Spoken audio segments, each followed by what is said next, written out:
o nascimento ali dos filhos, ela já estava lá. Mas o fato interessante, Mota, o terceiro cara que ele nomeou por decreto ali foi um afro-brasileiro chamado Rafael, veterano lá da Guerra da Cisplatina, que era empregado do Paço de São Cristóvão, um homem de tremenda confiança do Pedro I, porque ele que faria a mamadeira de Pedro I, Pedro II, que tinha 5 anos, ele que seria o pajem, o cara que faria o primeiro contato direto para tudo. Tá doente, febre, remédio. O cara que ia cuidar de Dom Pedro II, imperador do Brasil, era um afro-brasileiro chamado Rafael, que tem um livro raríssimo de um cara chamado Múcio Teixeira. Eu encontrei um exemplar na Biblioteca Nacional e um exemplar no Ministério da Justiça aqui em Brasília. Só encontrei 2 exemplares na história do Brasil. Eu fico perturbando lá o editor da Faro, lá o Pedro, né? O Pedro Almeida. Vá atrás desse livro. Olha esse livro aí. Esse livro aí, Pedro. Bom, é um negro na Quinta Imperial. E ele foi pajem de Pedro II, trabalhou para ele a vida inteira, esse Rafael. E o Rafael, o Mota, só para terminar a historinha do Rafael, ele foi a única morte no golpe de 15 de novembro de 1889. Embora o Barão de Ladário tenha levado um tiro no peito no Campo de Santana, quando ele foi lá e falou, pô, vocês estão de sacanagem, vocês estão dando golpe. Foi lá tal, e deram um tiro no peito do cara, o Barão de Ladário, mas ele sobreviveu. O Rafael já era um senhor de idade, de Bengala, velhinho, passou a vida inteira cuidando de Pedro II. Apaixonado por Pedro II. Quando passa o bibliotecário da Quinta da Boa Vista correndo, desesperado, carregando os livros, ele fala assim, fulano, você tá maluco? Que você tá correndo desse jeito? Ele fala, Rafael, você não tá sabendo? Deram um golpe e expulsaram o Pedro II do Brasil com a família toda. O Rafael, de Bengala, o senhorzinho, cabelo branco, sabe? Ele levantou a bengala, apontou para o céu, com ódio, amaldiçoando todo mundo que fez aquilo com o Pedro II, e ele infarta e cai morto. Caramba. A única morte do 15 de novembro foi esse cara nomeado nesse momento por Pedro I, 60 anos antes, para ser o guardião. Eu falo, ô Mota, cadê o racismo? É um cara negro, tomando conta do imperador do Brasil, nomeado pelo outro imperador. Cadê o racismo? Mais um argumento para se derrubar. Lembrando que o médico de Pedro I também era negro e o médico de Pedro II, Mota Maia, também era negro. Agora, difícil vai ser decidir qual dessas duas figuras é mais fascinante, Pedro I ou Pedro II? Porque o segundo também não fica atrás do primeiro, né? Nossa Senhora. Por exemplo, hoje é a data de retorno de Pedro II para o Brasil. Ele tinha feito uma viagem para os Estados Unidos. E hoje a gente comemora a data de retorno dele. Eu vou até falar mais tarde na minha live. Foi quando ele falou com o Graham Bell, não foi? O inventor do telefone? Você vai falar na sua live mais tarde? Não. Vou falar, mas eu posso contar aqui também. Que horas é a sua live? Fala aí. Eu faço todo dia às 10 da manhã. Hoje eu vou fazer ali por volta das 14 horas, tal. Quem quiser acompanhar, Laudelino RJ aqui no YouTube. Eu todo dia de manhã às 10 horas eu falo de histórias que aconteceram nesse dia, misturado com notícias do dia. Ou seja, a gente vai de saída de leão, chegada de cão, né? O tempo inteiro. São as histórias bonitas e nossa Deus, as tristezas atuais, né? A gente vai misturando tudo lá. Então, Pedro II, quando esteve nos Estados Unidos, ele não foi com o objetivo de falar com Graham Bell.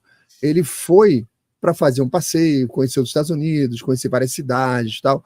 Mas aí ele foi conhecer um projeto, Mota, ligado a uma nova linguagem que um cara tinha desenvolvido que ajudava surdos e mudos a se comunicar. E Pedro II já tinha fundado no Rio de Janeiro o Instituto de Surdos e Mudos. Então ele tinha profundo interesse por esse tema, tá? Inclusive, quando ele sai e deixa Isabel como regente, existe um livro, eu tenho aqui, ó, tá aqui em algum lugar, aqui nesse monte de livro, que é Conselho aos Governantes.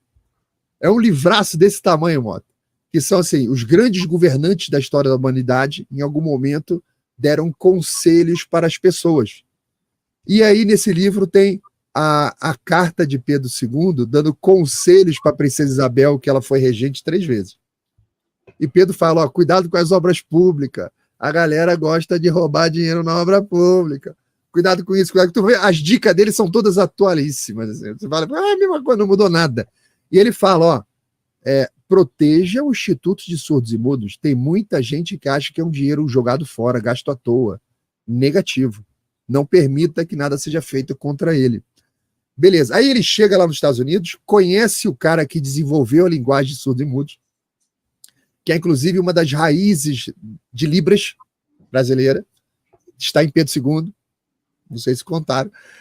Aí quando ele chega nos Estados Unidos, vai lá visitar o cara, tal, beleza, fica encantado, falou, não, eu vou contratar, tal, vocês vamos levar isso para o Brasil, que eu tenho um instituto lá, maravilha, assunto encerrado.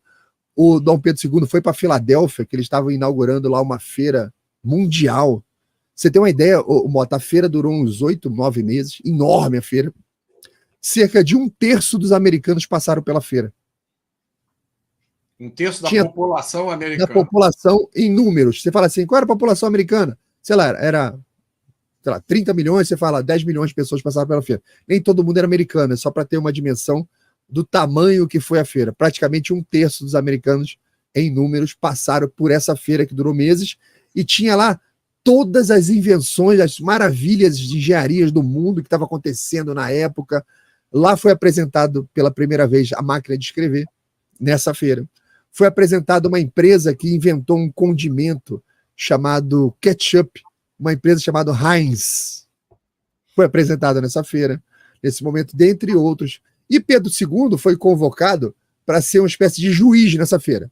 Porque como ele falava 23 línguas e dominava 17 línguas, e ainda conhecia tudo de ciência, botânica, engenharia, matemática, você puder imaginar, ele dominava. Tá? Ele é um cara que deu aula em russo na Academia Russa de Ciências.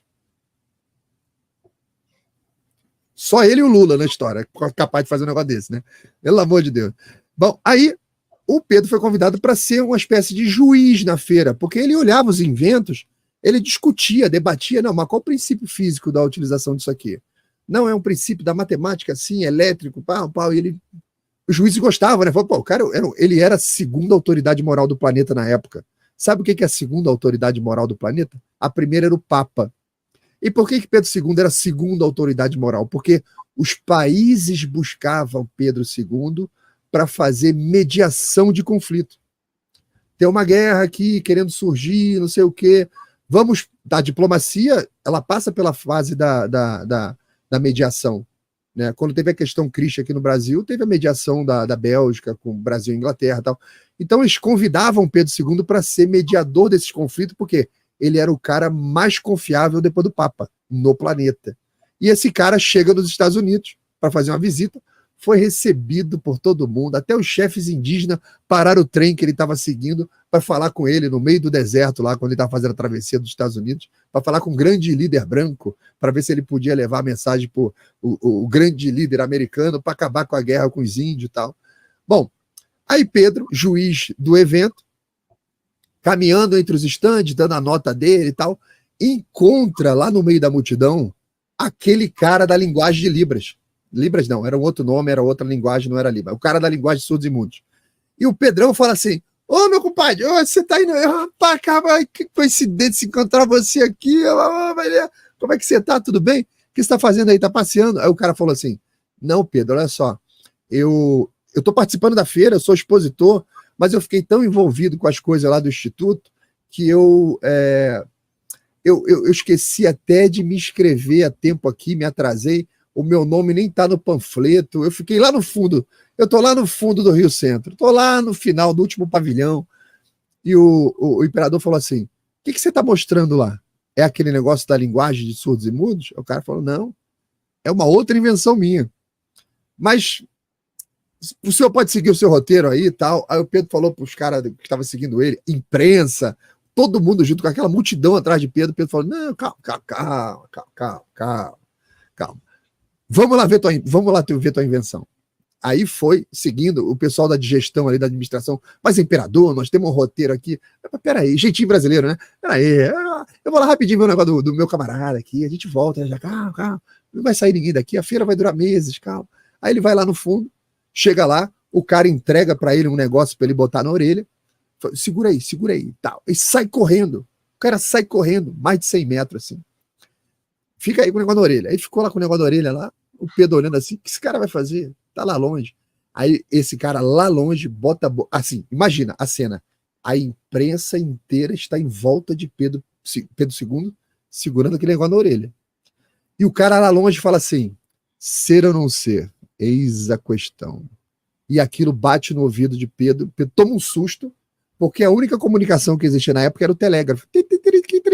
Não transmitia voz por fio. Não era possível transmitir voz por um fio.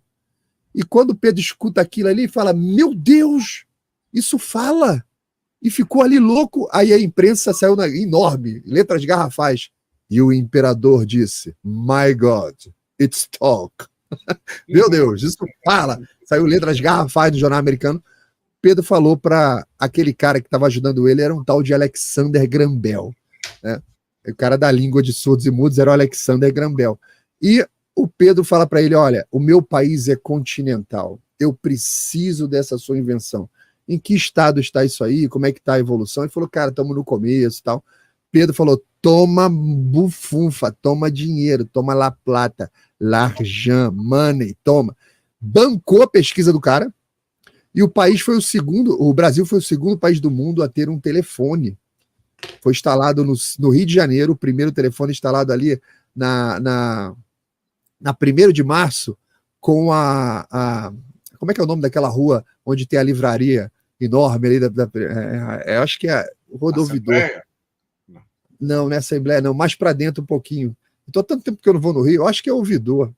Eu não sei. Acho que é ali Ouvidor. Ouvidor é bem no final da Travessa da Imprensa. Travessa da Imprensa ali que liga 7 de setembro com uma outra rua, acho que é Ouvidor. Então, ali no cruzamento da 1º de março com a Rua do Ouvidor, se você for lá hoje, Mota, é um prédio verde com temas egípcios, tem umas esfinges assim do lado de fora, um prédio malucão. Ali foi instalado o primeiro telefone do Brasil para fazer teste, para depois levar para instalar na Quinta da Boa Vista, instalar em São Cristóvão, instalou no centro e Petrópolis. Começou a espalhar telefone pelo Brasil, graças a uma dessas viagens de Pedro II, você vê. É só um detalhezinho, quanta coisa interessante, a gente fugiu da história do Rei Soldado, daqui a pouco a gente volta para lá. Você vai ter que voltar aqui toda semana, porque essa história aí, ela é fundamental, Laudelino, do jeito que você conta, o que você conta, porque a gente está vivendo um momento no país hoje muito complicado e as pessoas perdem a esperança de que melhore e porque elas não conhecem o que já aconteceu aqui. Verdade. É tanta coisa bonita, espetacular, é tanta gente nobre, inteligente, corajosa que já viveu aqui, são tantos feitos e roubaram isso de nós. Verdade. A gente acorda de manhã desanimado porque nós achamos que nós somos o lixo do planeta. Né? E aí isso vira um círculo vicioso. A gente precisa quebrar. E eu estou vendo pela reação das pessoas aqui, já tem gente aqui voltando a sorrir com essa história que você está contando. Esse conhecimento é muito poderoso, Laudelino. Não, é verdade, porque, na verdade, você, como o Thomas Juliano fala, né? Você entrega para o brasileiro um pouco de Brasil. E ele fica feliz, ele fica orgulhoso, ele fica alegre com a sua própria história. É como se você fosse de uma família onde o pai morreu e a mãe arrumou um outro marido. Mas é proibido naquela casa falar da história do pai que morreu. Aí a criança vai crescendo, tal. Não, esquece teu pai não prestava, teu pai não tratava bem da tua mãe. Até o dia que chega um tio do lado da criança e fala assim, você não conhece a história do seu pai? Cara, seu pai foi um herói nacional, teu pai fez isso, teu pai fez aquilo, teu pai carregava tua mãe, cara, num trono. Ela fez isso, aquilo, dava flores para ela todo dia, eles eram tremendamente apaixonados. Aí a criança começa a ter um ponto de referência olhando o padrasto e olhando a história do pai. Meu pai é muito melhor que esse padrasto, esse aqui é um bosta. Eu não quero papo com esse cara, não. Olha a história do meu pai, cara. Aí a criança fica orgulhosa do pai. E a criança que fica orgulhosa de um pai, ela mede os seus atos pela régua do pai, pela régua da referência. Por isso que é importante a referência. Quando você pega a Grécia Antiga, você pega a Idade Medieval, que eles tinham essa cultura de enaltecer a sua história, os seus grandes heróis. Quando chegava um exército inimigo no muro da tua cidade, o marceneiro, o ferreiro, o agricultor, o jovem, ninguém tinha dúvida do que fazer. Chegou a minha hora de eu lutar como meus antepassados lutaram. Eu estou aqui, o cara largava as ferramentas dele, pegava uma espada, ia lutar pelo país dele. Eu contei esses dias, Mota, uma história que aconteceu no Rio de Janeiro, que teve um grande carioca ali no ano 1710, que teve a invasão francesa. O Rio de Janeiro foi sequestrado pelos franceses, tá? Essa primeira invasão do Leclerc deu errado, mas a segunda, do Troin, sequestraram o Rio de Janeiro, cobraram o sequestro. A de 1910, o pau roncou nas ruas do Rio de Janeiro, e esse carioca, junto com um grupo de... 1710. Ali na rua do Riachuelo, que era a antiga rua Mata Cavalos, estava com um grupo de estudantes e soldados, e eles deram de cara com 2 batalhões franceses invadindo a cidade. Meu amigo, os estudantes, os soldados, esse comandante que estava junto, ninguém teve dúvida. O pessoal pega pau, pedra, espada, facão, foice, martelo. O pau roncou. Mota, morreu todo mundo. Histórias de cariocas defendendo a cidade contra franceses. Algelino, isso aconteceu nas ruas onde as pessoas andam hoje. De ônibus. Sem Foi do Riachuelo. A mínima ideia do que acontece. As ruas onde as pessoas andam hoje com medo de assalto. Exato. Reféns, né, de um sistema. Da incompetência. Exato. Tem cheio de história nas ruas do Rio, de eventos como esse. Eu, quando faço um tour, tem 56 pontos no centro do Rio que eu levo as pessoas para conhecer quando eu estou no Rio. Eu falo, aconteceu isso aqui. Você sabia que Pedro Álvares Cabral, descobridor do Brasil, os restos mortais dele estão ali. Quer ver? Aí o pessoal fica, não acredito, no centro do Rio tem resto mortal de Pedro Álvares Cabral? Tem. Essa igreja aqui levou um tiro de canhão na revolta da Armada, a bala de canhão tá na parede lá até hoje. Quer ir lá ver? Essa eu vi. Outro dia me mostraram. Eu fui lá. Eu conheço. Nossa Senhora da Lapa dos Mercadores ali. Tá lá. A gente precisa, então, marcar um evento. Fazer um tour. Tour do Laudelino pelo Rio. Olha, pessoal, me cobrem. Até o final do ano, nós vamos fazer um tour histórico do Laudelino pelo centro do Rio de Janeiro. Pô, tem coisa para ver, impressionante. Laudelino, olha só, a gente precisa